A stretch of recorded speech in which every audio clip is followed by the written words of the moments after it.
It's our second Tuesday of the month, which means we make a way for our friends over at Guam Regional Medical City, your healthcare partner. Repeat guest, and I'm always appreciative when Dr. Felix Cabrera has an opportunity. He's the Chief Medical Officer over at GRMC. It's always great when you can take time away from the hospital and come down to the studio. I appreciate that. No, thank you for having us again, Patti. It's my pleasure. And of course, Eric Plinske, who is in charge of corporate affairs. You were here. We've had face-to-face interviews, but most of them have been over the phone, so it's good to have you guys in the studio today. Thanks, Patti. Let's just talk about your latest announcement and what that means for the services that you were offering for pediatrics and maternity. What is the one thing that we're misunderstanding about that? Because when it came out, it felt like bad news. You know what I mean? It felt like, oh boy, I can't have my baby delivered over at GRMC anymore. What will I do? So what is, after having released it and listened to the conversation, what is the biggest misunderstanding? You want to handle this? Want to handle this one? Sure. So the way I kind of that I've approached this is I've looked at it in three different views. Basically, you have the ground view, which is why it feels like like it may be bad news over, because you're looking people in the face. You're explaining that despite you doing an excellent job of providing excellent care, that GRMC is moving toward a different direction that actually we think will benefit the public overall. So that's why it feels like that, because you're still dealing with people directly, and these are our family members. We truly believe that. But then you go up to the 30,000-foot view, and then that looks at GRMC as what our strategies overall, and going back to what we actually said we were set out to do, which is to be a center of excellence for cardiovascular care, neuroscience, oncology, and so we've come to a point where we need to grow more in those services, and we don't have that opportunity right now based on the other services that we provide, and so we saw an opportunity where now you go up to the 60,000-foot view and you look at where healthcare is in the region. We think we're accomplishing our mission of minimizing the radius of that patients and families travel to get the specialized care they need. But in order to do that better, we have to use our island's limited resources in a more efficient way. And looking at the empty beds that we've had on the maternal ward, for example, the labor and delivery unit that can't be utilized by other adult patients, and then also looking at what GMH is capable of doing. They're right now only doing about half of what births they've done in the past at their peak. So approximately a little bit over 300 births per month. Now they're around 150. So we know that capacity is there. And with the sentiment throughout the community of what GMH is actually strong at and could be even better at, it seemed like it really boiled down to maternal child health care had more potential at GMH than it did necessarily at GRMC. Okay. And so I guess then to a certain level, patients needing or consumers of this kind of care have to look to GMH as now probably one of its only options then.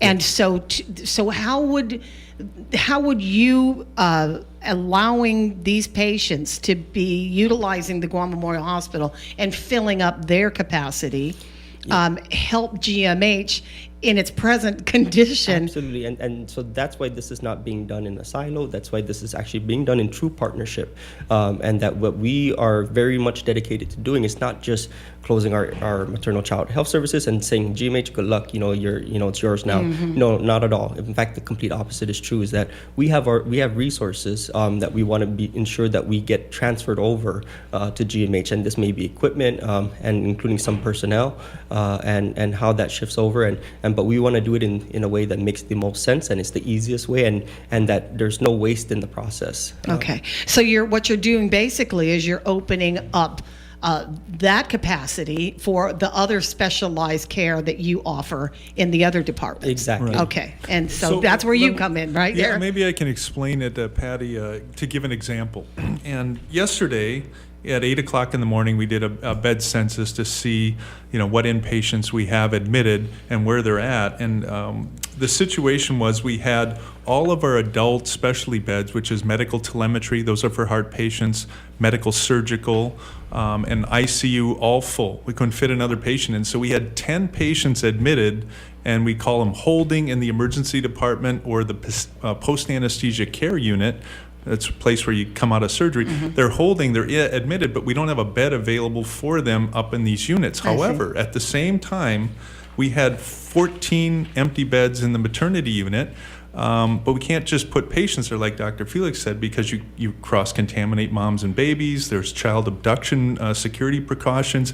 So you've got these beds all the time. We're running at least 14 to 18 beds sit idle. There's 24 beds in the maternity unit alone that are usually always idle because there's just not enough demand for us to. It's a supply and demand sort of thing, is what it really is. So and also from economics, using a term opportunity cost. So we looked at what could we be doing with these idle beds, and if we could, follow the demand of what we've had, these highly specialized services, the surgeries, the heart patients. Meanwhile, like Dr. Felix said, GMH has proven in the past they can do far more deliveries. They do a good job.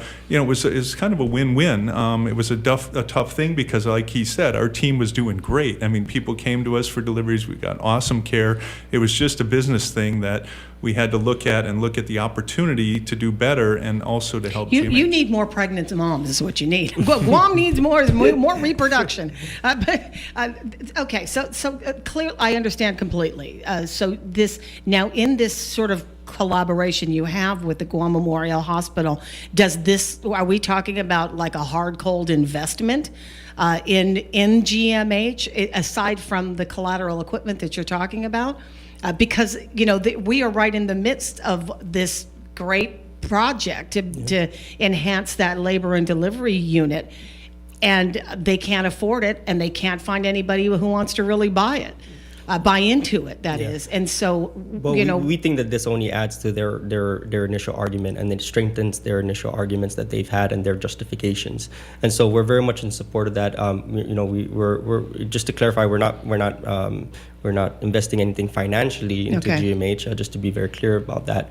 But GMH is, but the people are investing into GMH. I mean, and that's what happens. That's where our tax dollars go. That's where my tax dollars go in some fraction. And so those are things that we look. And this is not this was when I think about it personally as well. I have an 18-month-old daughter. If something happens to her, moving forward after this transition's made, it'll be GMH where she's going to be, where she's going to be cared for, and I'm okay with that. I truly am. I truly trust my family's care in the capable hands of the people at GMH. I've done it in the past, and I will continue to do that in the future.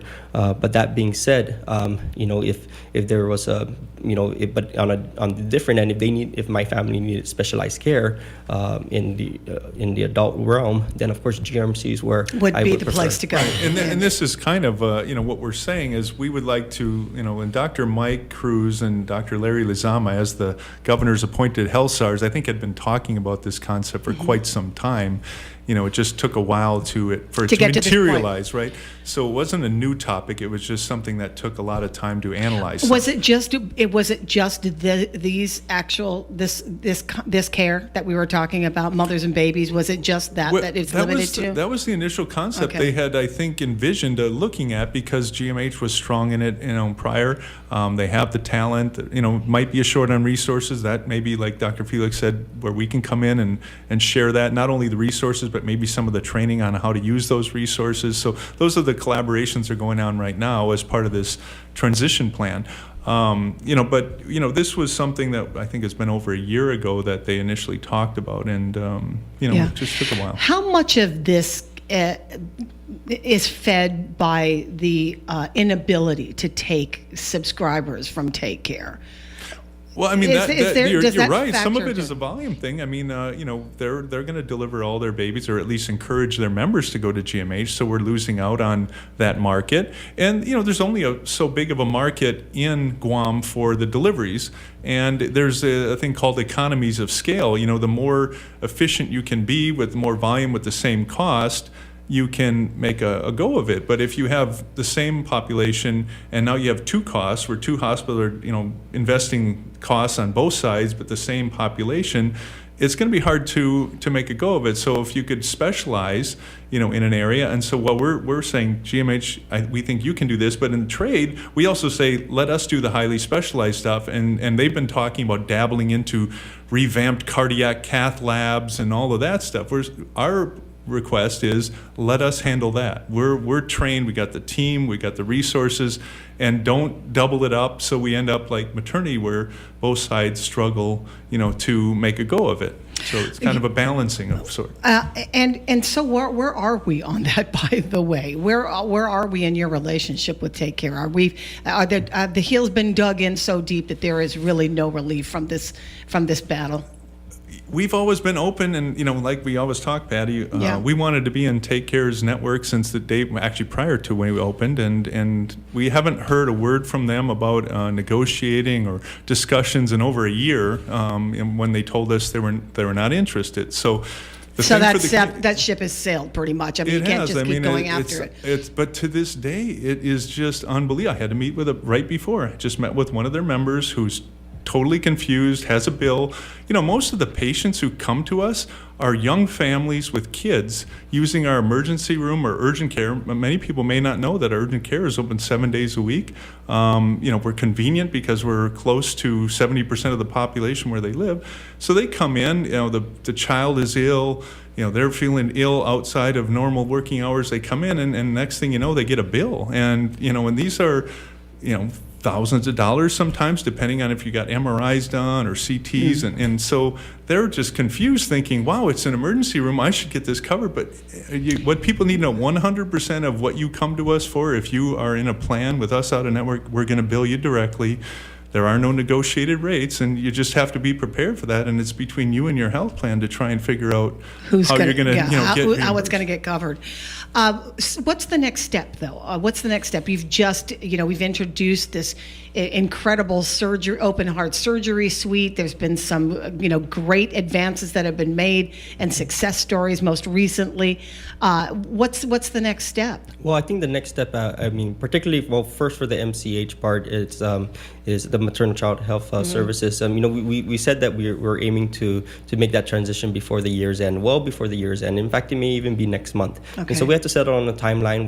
We're getting input from all concerned parties so that we can make the most optimal timeline for that transition and do it in the safest way possible. But after that, once immediately we'll be repurposing these beds right away and ensuring that we can maximize the usage of it for our adult patients. And then with that, we will start fortifying our services that we already provide and really start expanding those in particular.